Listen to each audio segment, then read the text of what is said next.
Centuries ago in Ireland, Mary Culhane's father tended the graveyard of their small village. He didn't earn much, so he, his wife, and 6 children were as poor as the dirt that he worked in. One night, he came home late, and after a ragged supper, he said to his family, "I left my favorite cane in the cemetery next to the grave." Mary Culhane, little Mary Culhane, jumped up and said, "I'll get it," and she ran out of the house.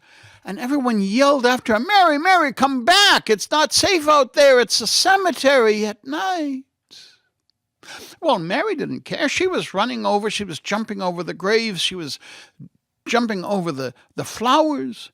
She knew exactly where to go.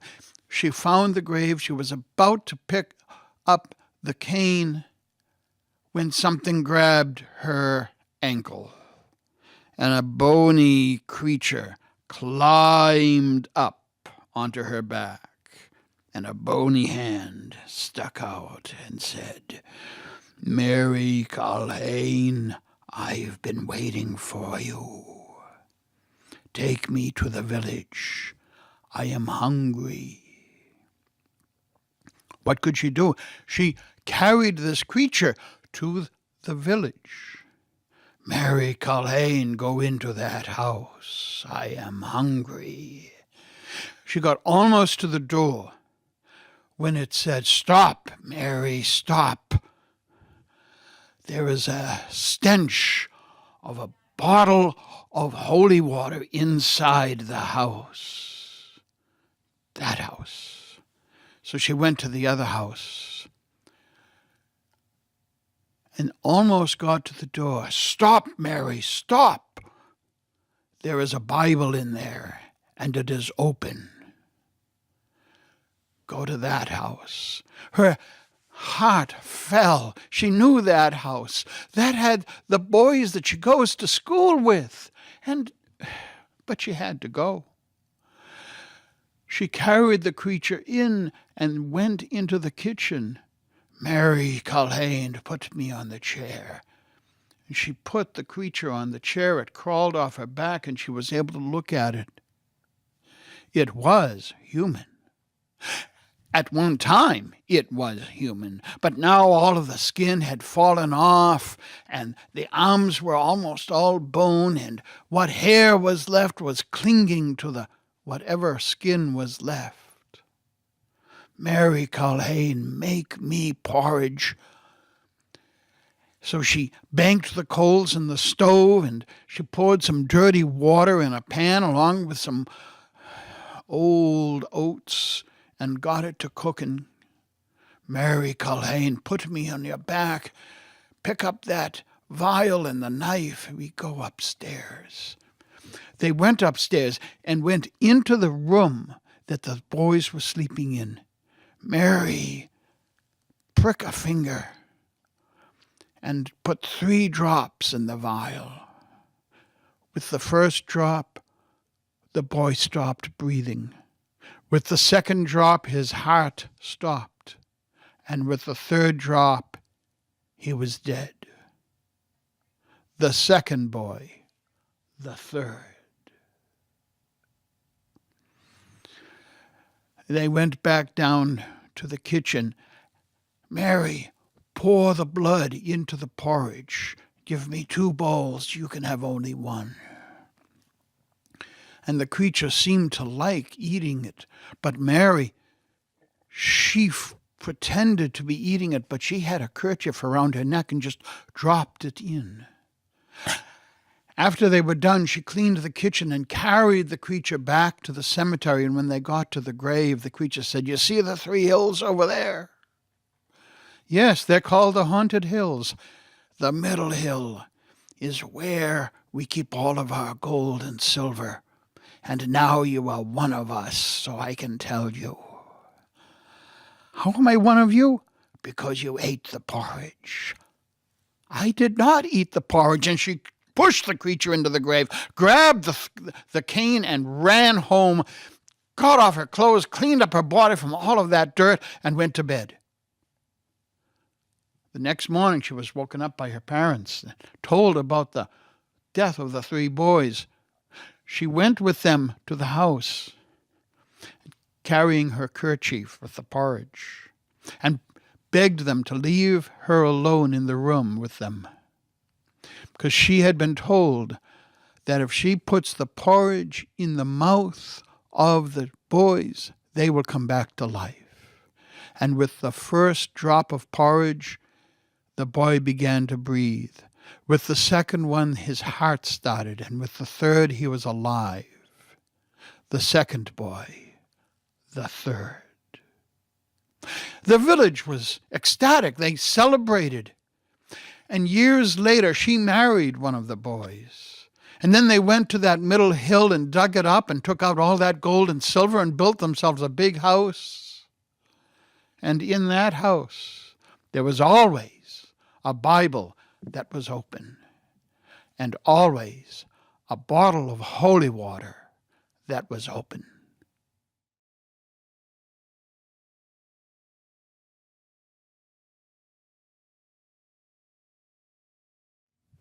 Tonight, I want to tell you about the house that I grew up in.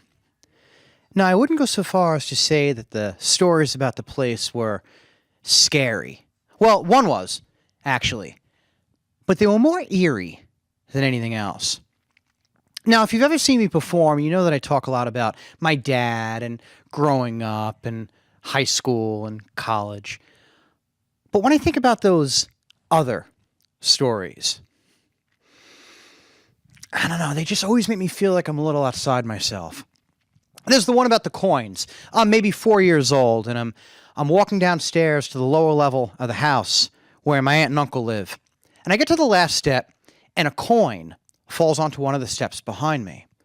And I turn, and I see that it's old and oxidized. Now, I have an older brother that likes to mess with me, but he's in school, and the only other person in the house is my mom, but she's in the kitchen on the other end of the house. Still, I walk back upstairs, look around the corner, and expect to see somebody in the hallway throwing coins, but nobody's there.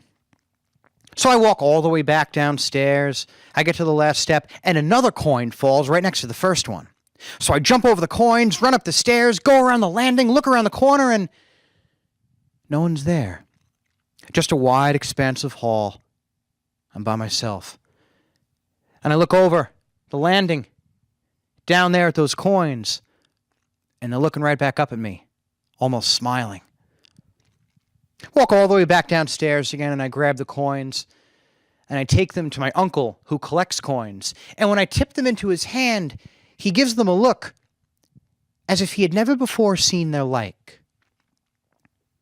Now, flash forward a few years later, and I'm in my room. It's late at night, and I get a whiff of something that makes my brain itch. Bleach. My God, a lot of bleach.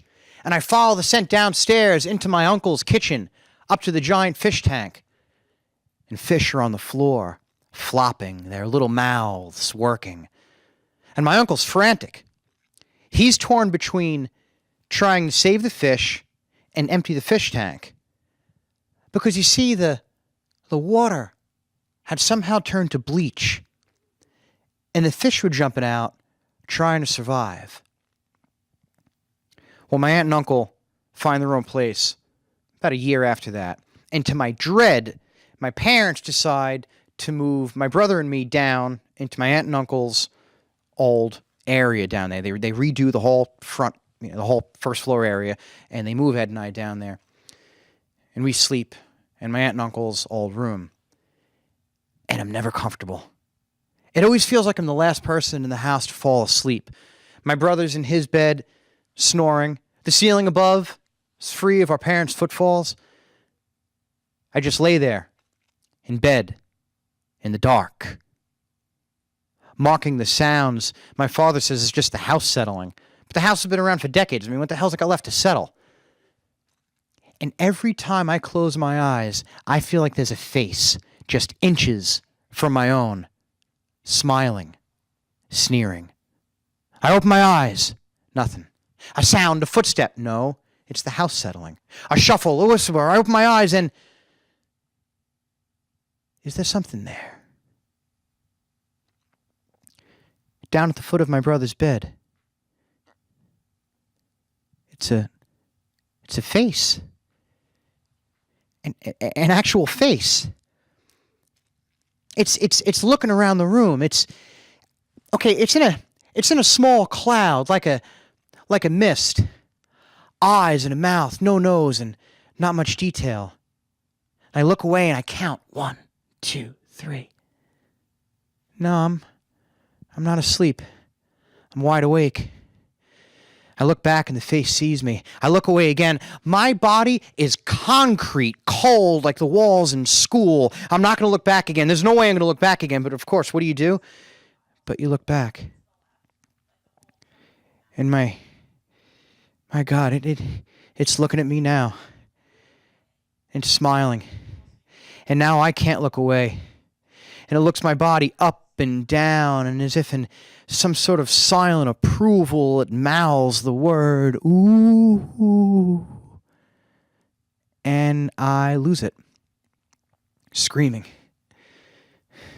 And I can't stop screaming. Despite my brother jumping out of bed and asking what's wrong, despite the series of rapid footfalls across the ceiling and toward the stairs, I can feel my heartbeat in my fingertips, and I close my eyes tightly shut, redefining the word clamp. My eyes have never been closed so tightly in my whole life. And someone turns on the bedroom light, and I could see the light through the filter of my eyelids. You ever look at light through the filter of your eyelids?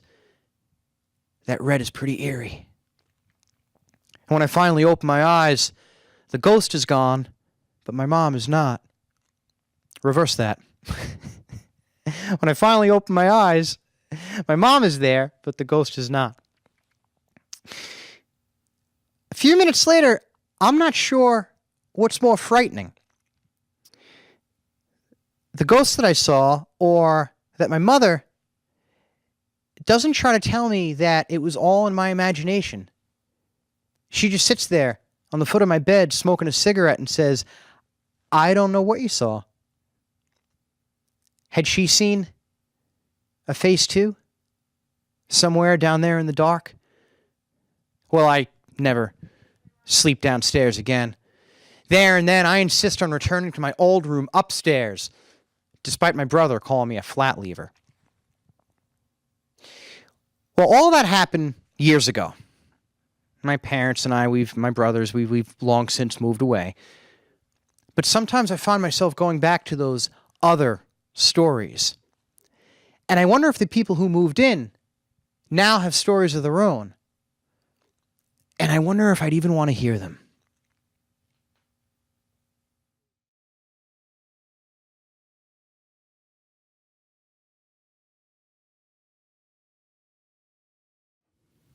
Once upon a time, there was a little old lady who lived in a lovely little house in the middle of the woods.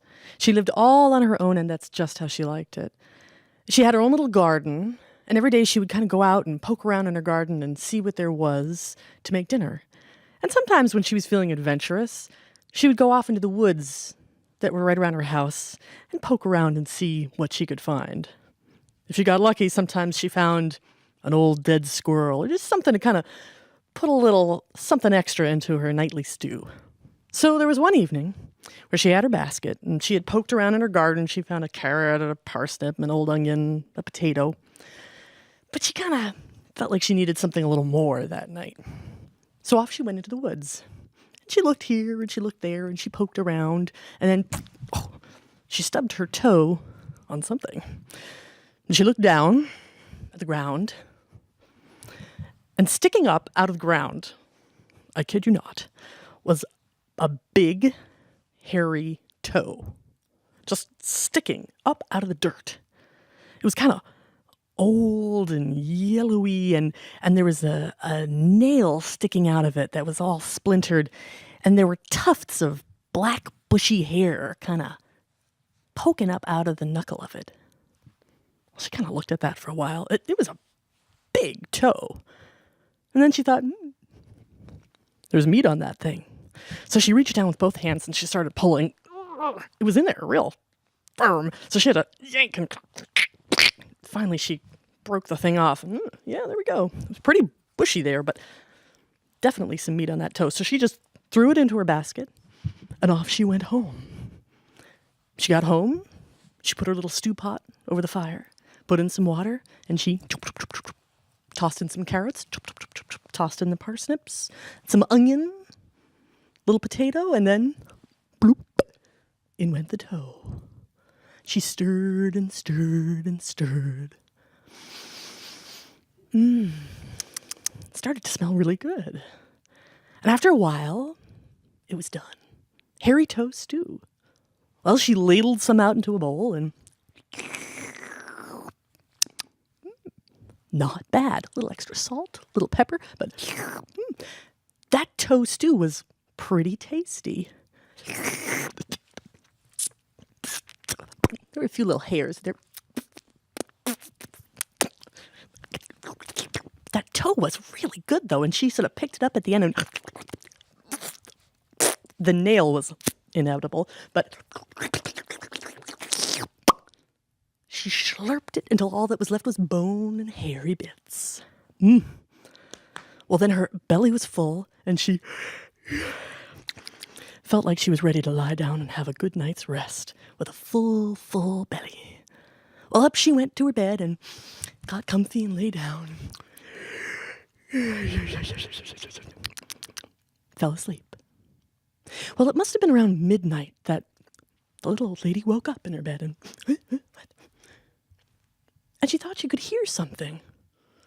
It sounded like a voice coming from way out in the woods somewhere. And for all the world, it sounded like someone going, "Hairy toe, where's my hairy toe?" Ooh, must be indigestion, she thought. And turned over and went back to sleep. But an hour or so later, she was awakened again. And again, she thought she heard the sound of a voice. Except this time, it sounded like it was closer. It sounded as though someone was out in her garden by her front door. And this time, she definitely heard a voice saying, "Hairy toe, who's got my hairy toe?" Well, now she was nervous. She knew it wasn't just her indigestion talking. And a few moments later, the door opened, and in came the sound of stomping feet. The little old lady trembled in her bed. She pulled the covers up high over her head, and she stayed as still as she could. But she heard the sound of those footsteps coming up the stairs, and then the door was open, and "Hairy toe, who's got my hairy toe?" She peeked out from under her blanket. A huge, shaggy shape was there. It blocked out all the light of the moon that came through the window. It lurched towards her, closer and closer. It was only vaguely human. Long yellow claws glinted, and hair black and viciously curled all down in front of its face. You could hardly even see eyes and a glint of teeth. "Hairy toe, who's got my hairy toe?"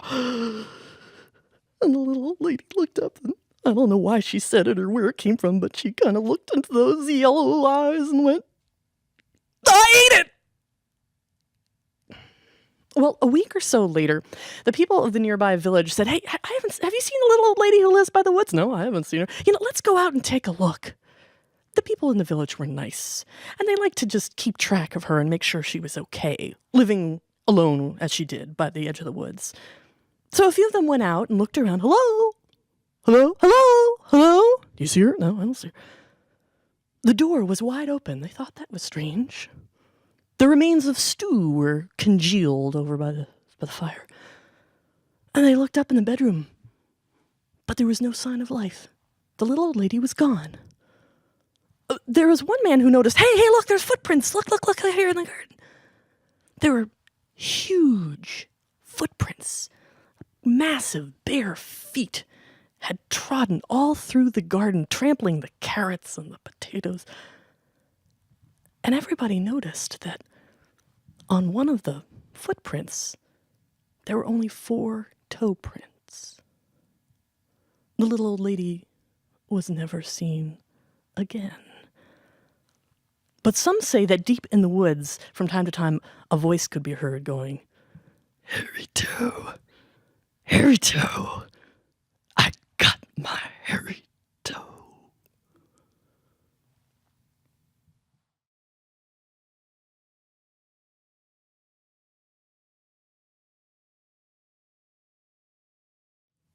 The Golem was a so-called Jewish monster, an invincible, animate giant of clay with a tongue but no speech for words.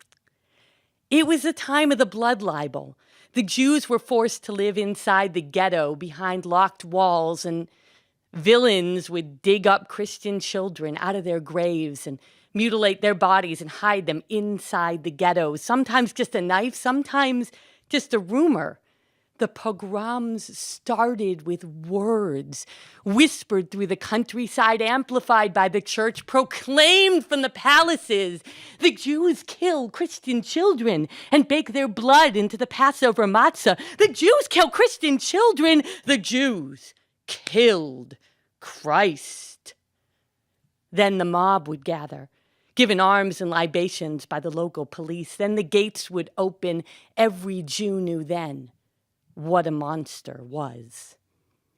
Rabbi Judah Low of Prague tried to intervene in conventional ways, appeals and tributes and great religious debates. One night, just before Passover, he debated 300 elders of the church. Did I mention the debates were rigged? But he won this one, and his people wouldn't be expelled like the Jews of Portugal and Spain. This rabbi had a history of this sort of thing, at least in local lore.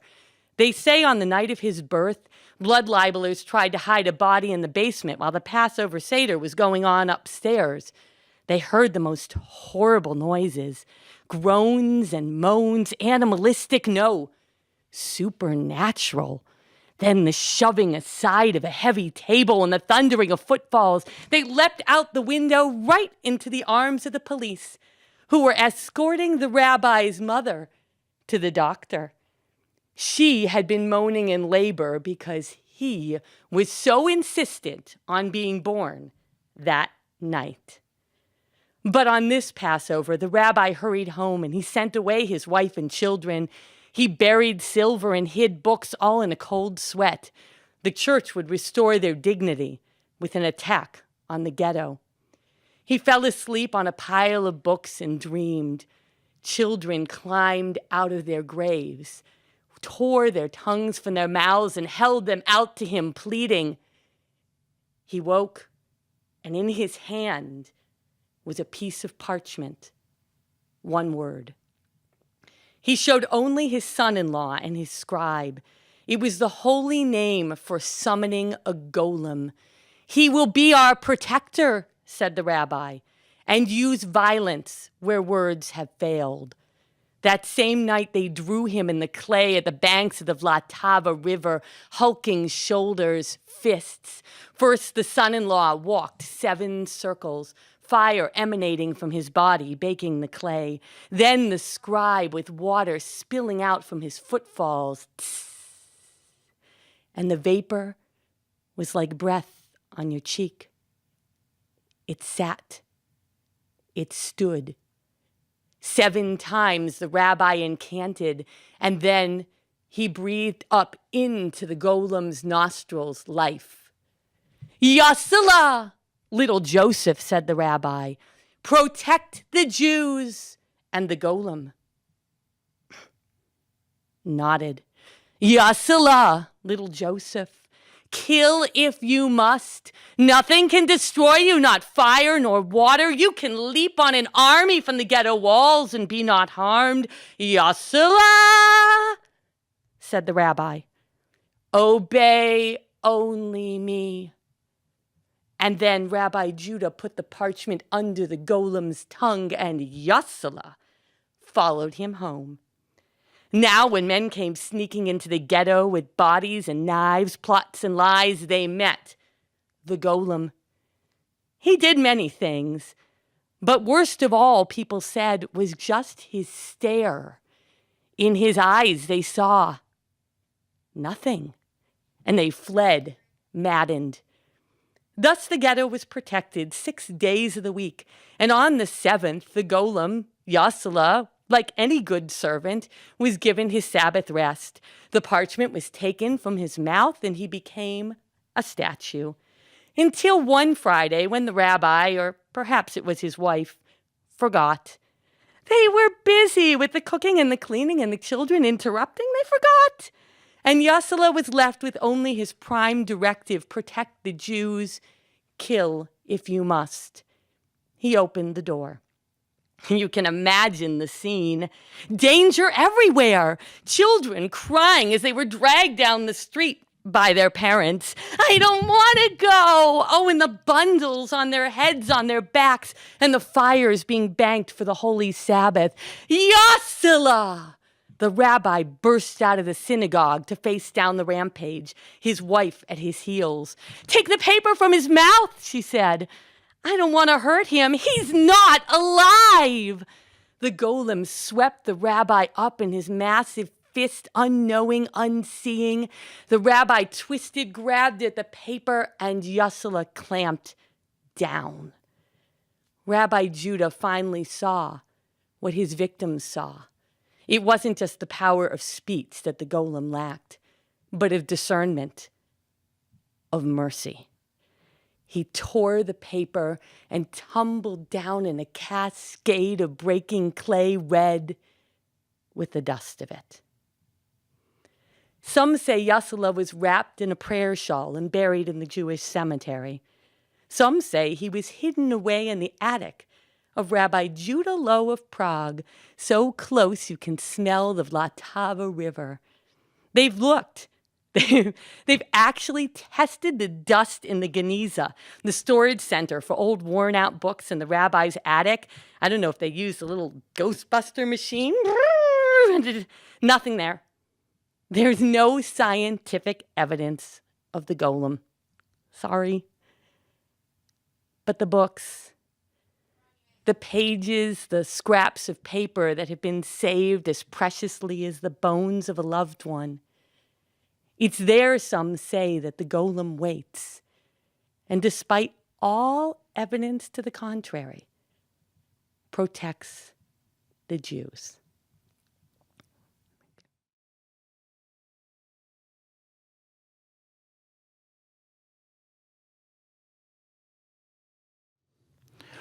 Once upon a time, there was a very rich man, and the very rich man bought a very big, beautiful house. The house was gorgeous, old and very, very lovely, but it had one problem. It was haunted. Every night, at midnight, there'd be a sound on the roof, chick, chick, chick, chick, chick, and then a ghostly voice from the top of the chimney said, "Here comes my legs." And down the chimney would come 2 skeleton legs. And the voice would say, "Here comes my arms." And down would come 2 skeleton arms, and the hand would wave. And the voice said, "Here comes my bones." And down the chimney came a clattering of bones. And the voice said, "Here comes my head." And down the chimney came a skull with glowing red eyes, and the skull laughed a maniacal laugh. Now that would scare anyone, including the rich man. And the rich man could not stay in that house no matter what he tried, no matter what he did. Every night at midnight, that would happen. And so he put out the word to the town that whoever could get rid of that ghost would get a bag of gold. Well, all the important people in that field came to try to get rid of the ghost. There was a psychic. Her name was Madame Zuka. And she came and she said, "Don't worry, I will take care of this spirit for you." And she set herself up near midnight, right in front of the fireplace. And she heard the clattering on the roof, and the voice said, "Here comes my legs." And the legs came down, and Madame Zuka said, "Oh, spirit world, speak to me." And the voice said, "Here comes my arms." And down came the arms. And when the hand waved, Madame Zuka ran. Whoa! Gone.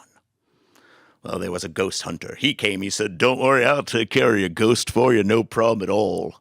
And he sat there near midnight. And the same thing happened. The bones came down, and he lasted longer, right up to the skull. And when the skull laughed, he ran. Boom! Gone. Many tried, many failed. There was a young man. His name was Jack.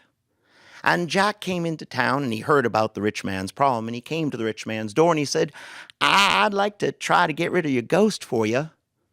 And the rich man looked at him and said, "You? Look at you. You don't look like you'd survive the night, let alone a ghost." He said, "Well, it's a bag of gold involved there, and I'd like to have it, so I'd like to try." And the rich man said, "Well, you're welcome to it." And so Jack went to that house and sat there in front of the fireplace near midnight. And when midnight struck, he heard the voice. And the voice said, "Here comes my legs." And down came the legs. And Jack said, "Yep, those are legs, all right." And the voice said, "Here comes my arms." And down came the skeleton arms. And the hand waved, and Jack waved back. And the voice said, "Here comes my bones." And down came the clattering of bones. And he said, "Whoa, look at all those bones." And the voice said, "Here comes my head." And down the chimney came the skull with the glowing red eyes, and it laughed. And Jack looked and said, "I don't know what you're laughing at, son. You're in a whole bunch of pieces." And now Jack wasn't a smart boy, but he was good at puzzles, and so he went over to that skeleton and took all those bones and sort of put them together the way a skeleton should be put together. And he put the head right there at the top. And he stood back and admired his work and smiled a big smile. All of a sudden, the skull started to move back and forth, and the legs started to twitch, and the arms started to raise, and that skeleton stood up right in front of Jack.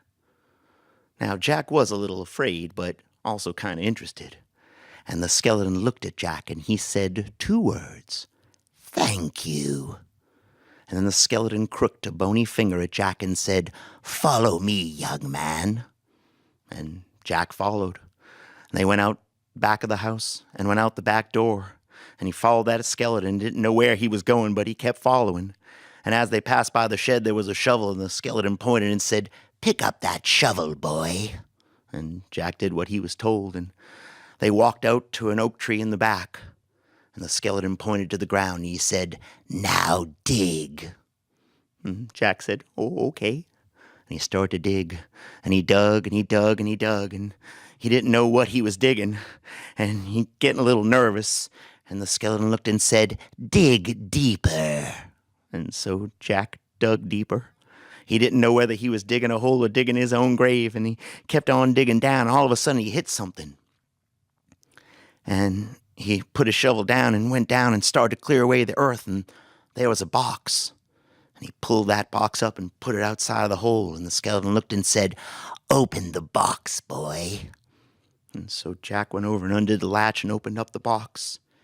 And inside, there were gold coins, thousands of gold coins. And the skeleton said, "That is my treasure. I had it when I was alive. You can have it now. I don't need it. You see, I've been coming down that chimney for years, and no one has helped me.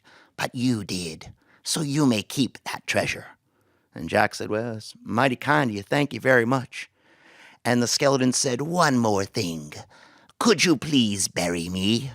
And the skeleton jumped into the hole, and Jack took the dirt and put it on top of that skeleton. And as he was getting his last bit of dirt in there, he could hear the skeleton under the ground say, "Thank you again." And finally the hole was covered. And Jack put that box on his wagon and headed back to the rich man. And when he got there, he said, "Well, I got rid of your ghost problem for you now. You won't have any more problems." And the rich man was amazed. He said, "Well, let me get your reward. I have the gold." Jack said, No, I don't need it. I'm okay. I got what I need." And he headed down the road, and the rich man shook his head and said, "What a foolish boy." But Jack wasn't foolish at all, because he was the only one brave enough to face the laughing skull. And that is the end.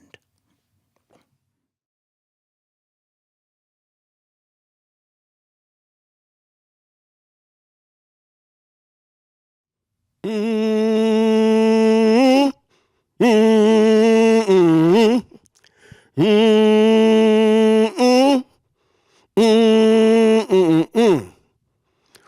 Mm-mm. Mm-mm-mm-mm. Once upon a time, there was a man who loved to work in the woods. He loved the forest. He knew all the plants. He could name all the animals. And he loved to cut giant trees. They called him the Woodcutter. One day he was out in the woods working near the tall grass when suddenly he heard a peculiar sound. Brrr, brrr, brrr. He walked into the grass deeper, and in it he saw a bamboo cage. And in that cage were 2 white birds. Oh, if I don't release these 2 birds, they'll die. So he opened up the cage and he released those 2 white birds.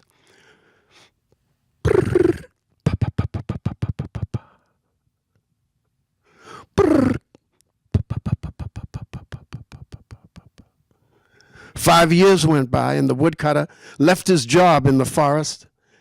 He got married. And one day he was sitting talking to his wife about how much he missed the forest. And she encouraged him. She said, why don't you go back there and spend the day? I'll make you a lunch. Sounds like a good idea, he said. And so, he returned to the forest. It was wonderful to be back there. The smell fresh, the beautiful smell of pine. He walked some of the familiar paths. He walked deeper and deeper into the forest.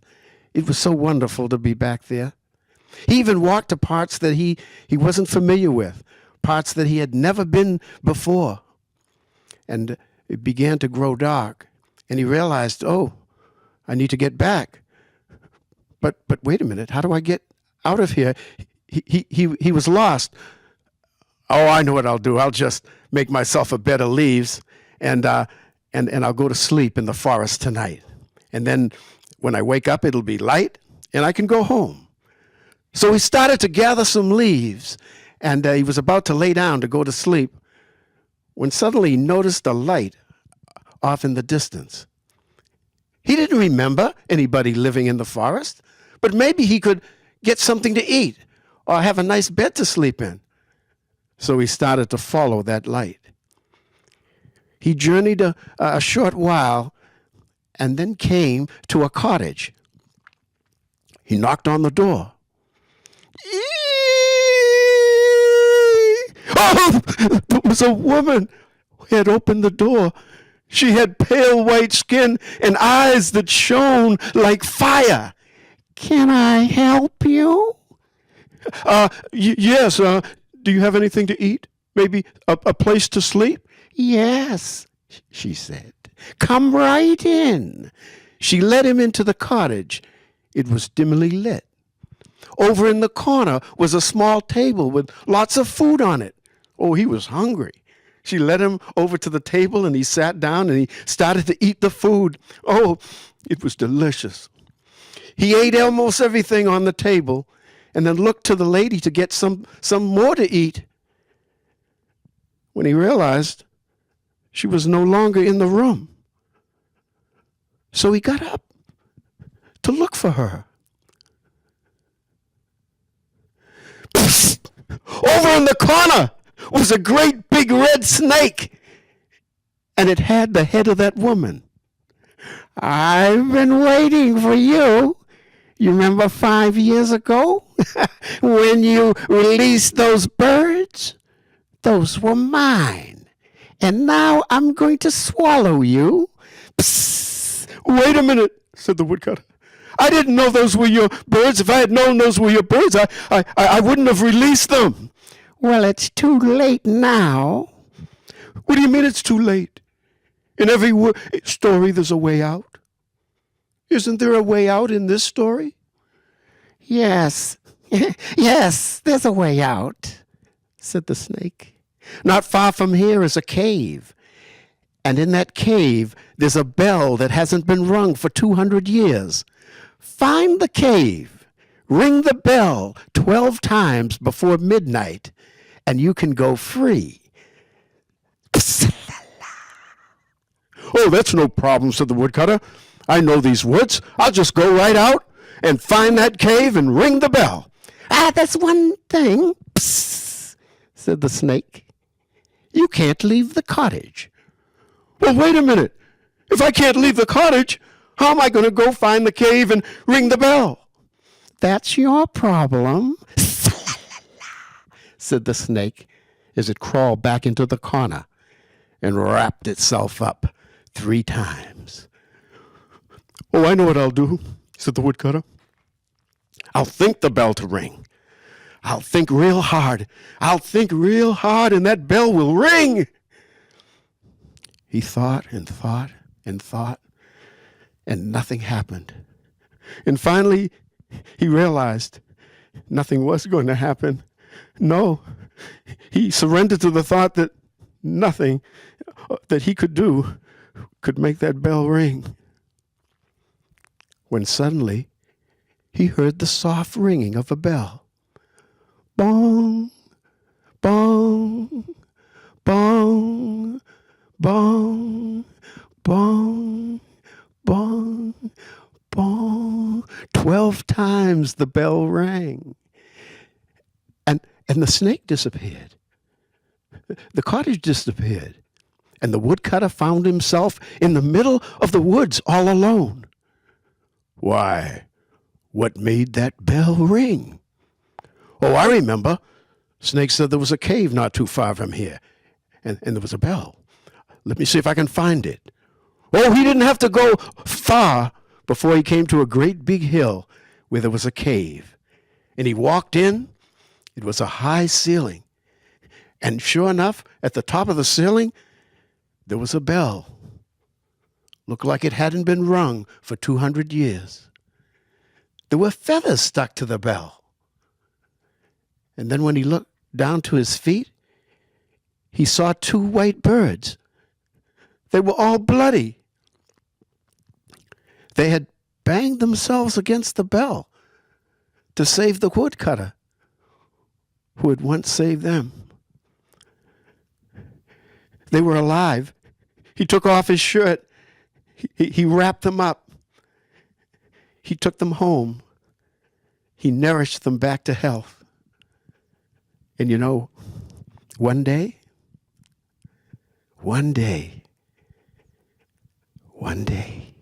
he released them.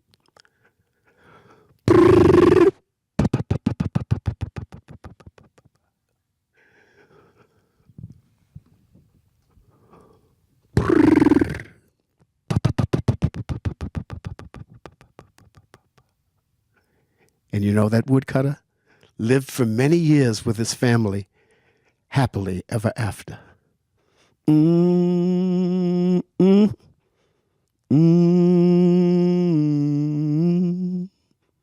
mm, mm, mm.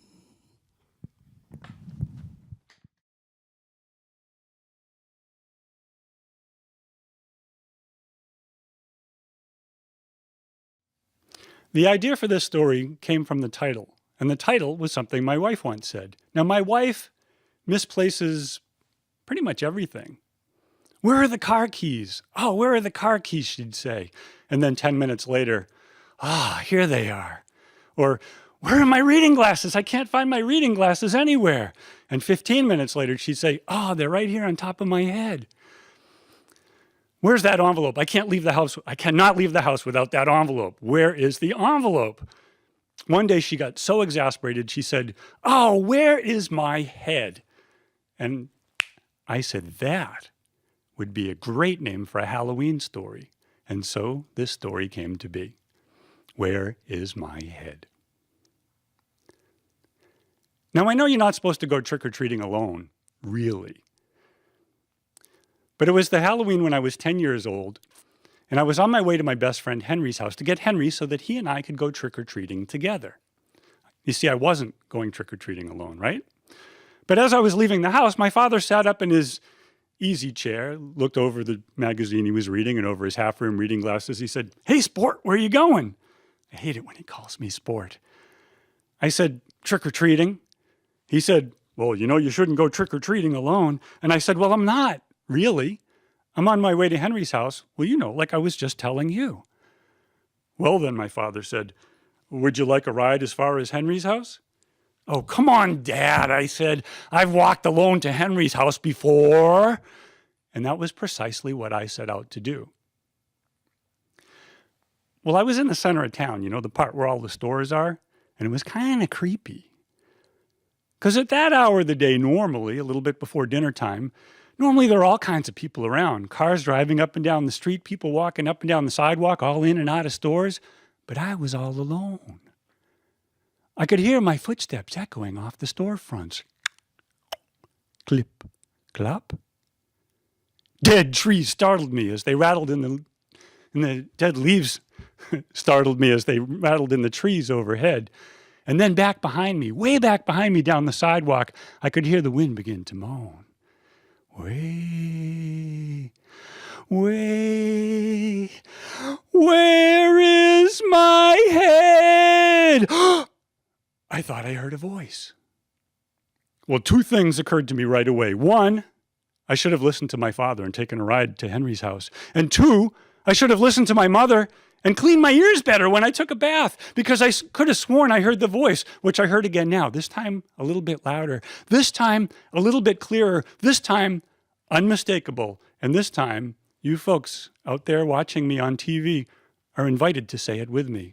Without all the moaning, it went, where is my head? Feels good to say it, doesn't it?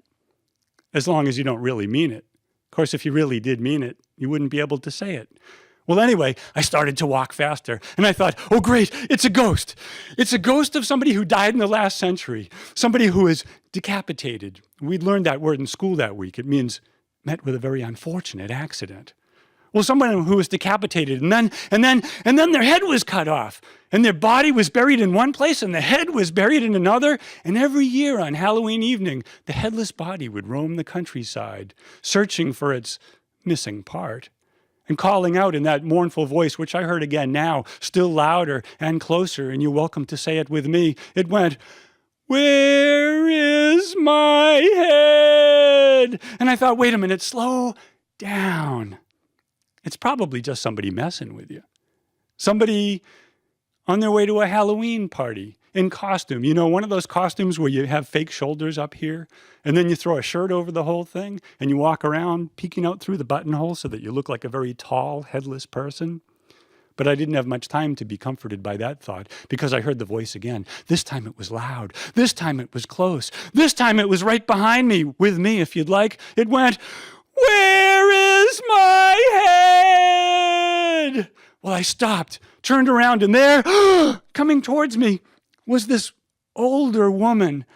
She was dressed in these black charcoal gray clothes that looked like they belonged in the last century. Her hands were pale and skeletal. Her face was white and thin, her long hair gray and stringy and... Wait a minute. Hair? Face? Well, she was all there. I mean, I don't know for sure if she was all there, but there was nothing missing, if you know what I mean. But I didn't have much time to be comforted by that thought either, because the woman was walking right at me, and then she walked right past me. And when she did, she called out once again in that same mournful voice, where is my head? And I don't know what came over me, but I got very bold all of a sudden. I squatted down, not sure why, pointed up at her, and I said, lady, it's right there, on top of your neck. Well, the older woman stopped dead in her tracks, if you'll pardon the Halloween pun. And then, very slowly, she turned around to face me. And I thought, uh-oh. And then, very slowly, she began to raise her hands up in the air like this. Higher and higher, up in the air. And I thought, oh, great, she's a witch. She's a witch, and she's going to turn me into a frog. She's going to turn me into a frog, and I'll have to hop all the way home tonight. I'll hop all the way home, and if I can even make it up the front stairs, I won't be able to reach the knob or the doorbell. I'll have to slap at the bottom of the front door with a small wet foot. My parents, if they even hear me, will open up the door, look down, see that it's just a frog, and slide me off into the bushes with their foot, and I'll have to sleep alone tonight out in the cold. Well, higher and higher up in the air she raised her hands, and then, when they could go no higher, she began to bring them down, down and down, until finally they came to rest just like this on top of her head.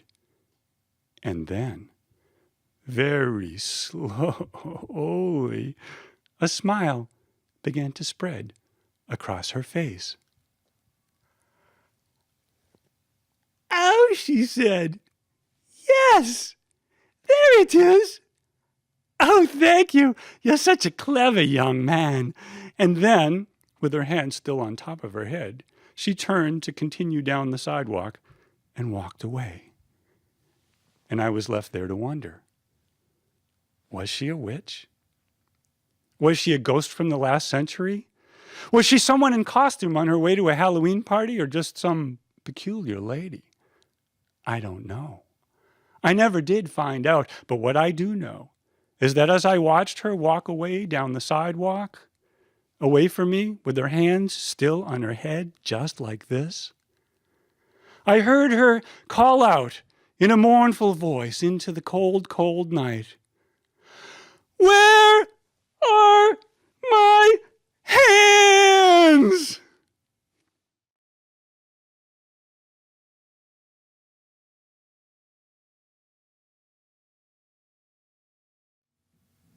So once, a long time ago, there was a man who lived in a small town. Now, he was a big man, he was a strong man, and he was a not afraid of anything kind of man. Also got into a lot of fights and felt that this small town was not big enough for him.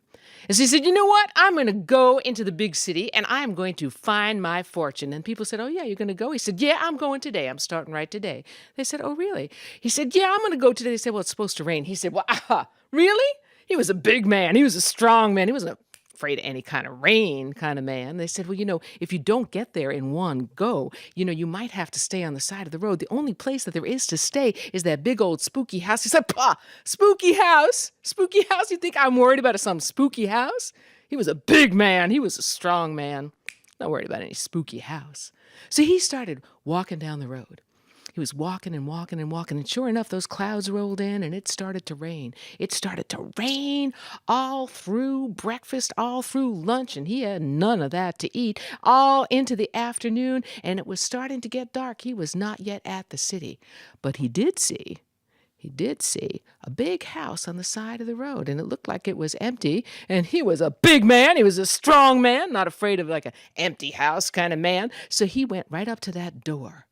Well, that door and that house, they were just falling apart, and he knocked on it. Didn't seem to be any point to that because it was practically falling off the hinges, and it just like creaked in. Now, if it was wet and damp and awful on the outside, when he looked on the inside, it was amazing. It was beautiful. I mean, the hallway, it was shiny floors and beautiful runner rugs right down to a big mirror and a big old one of those grandfather clocks. And then when he looked in the room at the end of the hall, there was a table all set with an amazing meal, a big fire in the fireplace, a nice easy chair next to it. Well, he was a big man. He was a strong man. He was a hungry man. He went right in there, sat down, and he ate that dinner. And when he was done, he decided to sit right next to the fire, stretched out his legs. And he fell asleep. Well, he was snoring away, happy as could be, when bong! Wow, what was that? He woke right up because, oh my goodness, it must have been 1 o'clock in the morning, and that big old, he said, "That's right, that's that grandfather clock. That's what that is. That's just the clock." But then he heard the front door creak open, and he heard footsteps coming down the hallway. And when he looked at that doorway, he saw a black cat with yellow eyes. It walked right into the room. It walked right in front of him, went over to the fire, picked up a coal in its mouth, chewed on it, and spit it out, then turned around and sat right in front of the fire and said to him, "Are you going to be here, when John gets here? Well, he was a big man. He was a strong man. He wasn't afraid of any kind of talking cat kind of man. He said, yeah, I'll be here when John gets here. And then some. Well, the cat stared at him, and he stared at the cat. And, that's not very interesting. And his eyes kind of got, heavy. And sure enough, he fell asleep again. He was thinking about that food that he had. And he was dreaming away when bong, bong. Whoa, he woke right up and he said, oh, goodness, wow.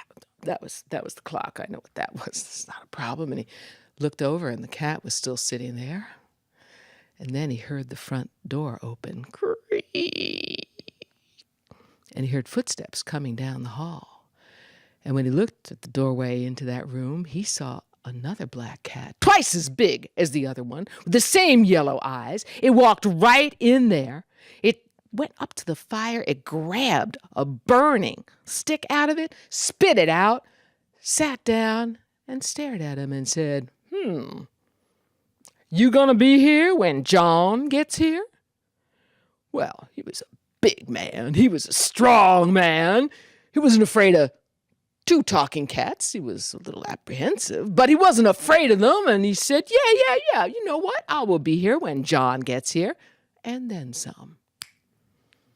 And he stared at the 2 cats, and the 2 cats stared at him. And he sat back in his chair.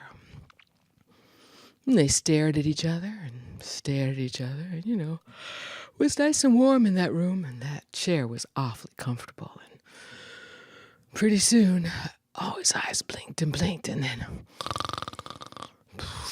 he was fast asleep.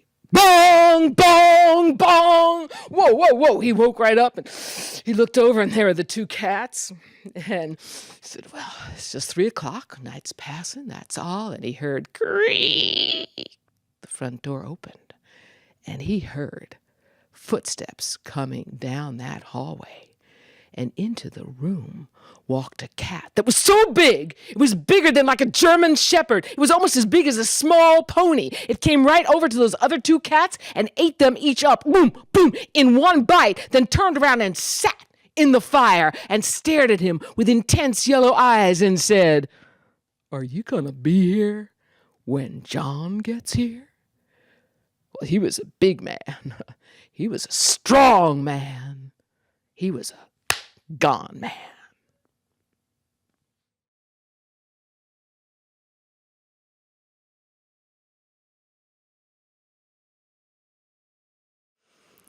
The boy, David Perry, and his mother, Anna, moved into this house by the cemetery while David's father, a naval officer, was at sea.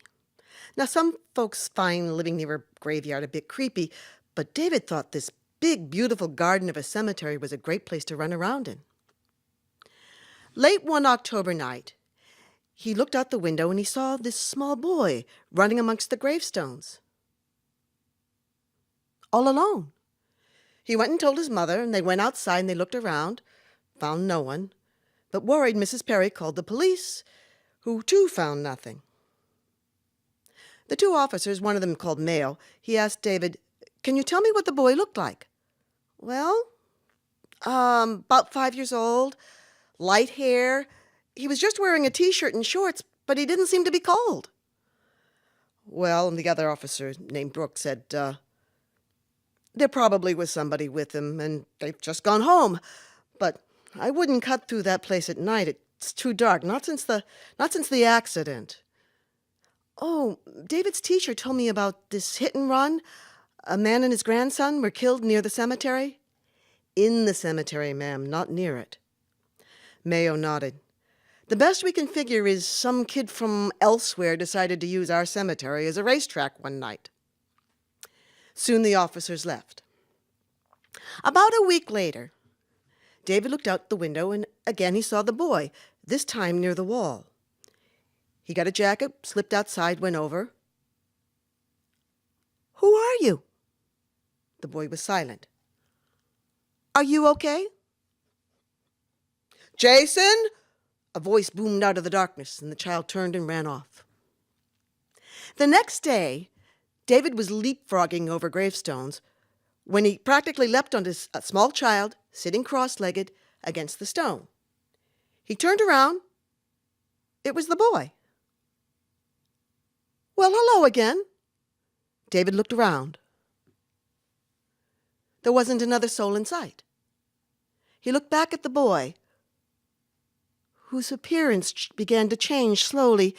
The colors began to fade, like an underexposed photograph. And the lines blurred, and he became transparent, and then he vanished.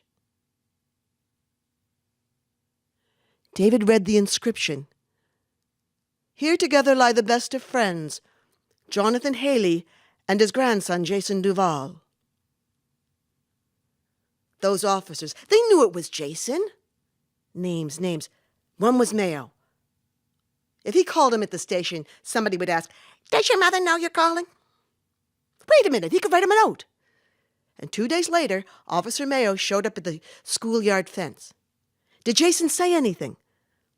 No, but I'm not the only one to see him, am I? No, but you're the first one not to get hysterical about it. I don't know if Jason and his grandfather can tell us anything useful, but we have no leads. Your mother doesn't know, does she? I'm going to have to tell her. No, you let me do that. Over David's objections, Mrs. Perry was now going to go with him in the cemetery, after dragging him to a doctor who said, "Everybody in town's seen him, Mrs. Perry, don't worry." But it was all to no avail. Jason was always silent. Mr. Haley was always off in the distance somewhere. One night at supper, David asked if they could go back out that night. "We don't need to go near the roads. Just stay by our wall. I mean, that's where I saw Jason in the first place. And I saw him during a full moon, and tonight is a full moon." So out they went. David called. Time passed. Nothing happened. Chilled, they were going to go in. Then they heard footsteps running down the hill. There, Jason stopped a few feet in front of David, beckoned to him, and then turned around and at top speed ran back up the hill. David ran up after him, and Mrs. Perry ran after both of them. Up the hill they went until they came to a plateau. And from there, they could see this road on a steep slope where Jason and his grandfather were walking.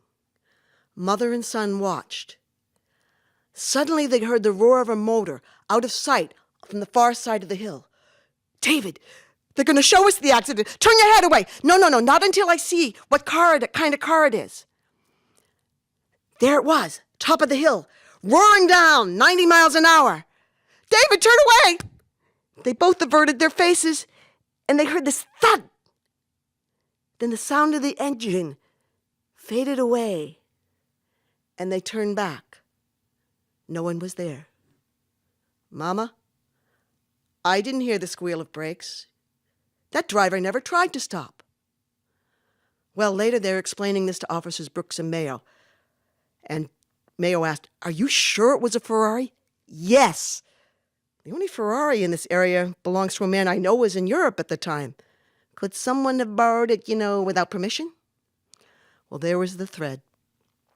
A talk with the man revealed he had put it in the shop to be serviced, to be tuned while he was gone. A talk with the mechanic said, once we had it done, had my nephew put in his garage for safekeeping. But that nephew knew everything there was to know about fixing cars inside and out. An examination of the Ferrari showed a lot of repair work and a little bit of blood left on the undercarriage. "Mr. Haley? Mr. Haley! They've got him. He's under arrest." And Mr. Haley appeared in front of him. "Thank you. And could I ask you and your mother one more favor? Go to my daughter and son-in-law and tell them we're fine, and send them our love." "Of course we will," said Mrs. Perry.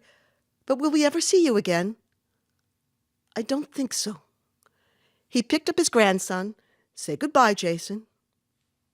The boy was silent. "Now, come on, you can say goodbye. He's only 3. 3? Come on, he's too big." "I know he's big. Come on, Jason." "Bye-bye." "Bye-bye, Jason. Goodbye, Mr. Haley." And they faded like an underexposed photograph, and the lines blurred, and they became transparent, and they vanished. Good night.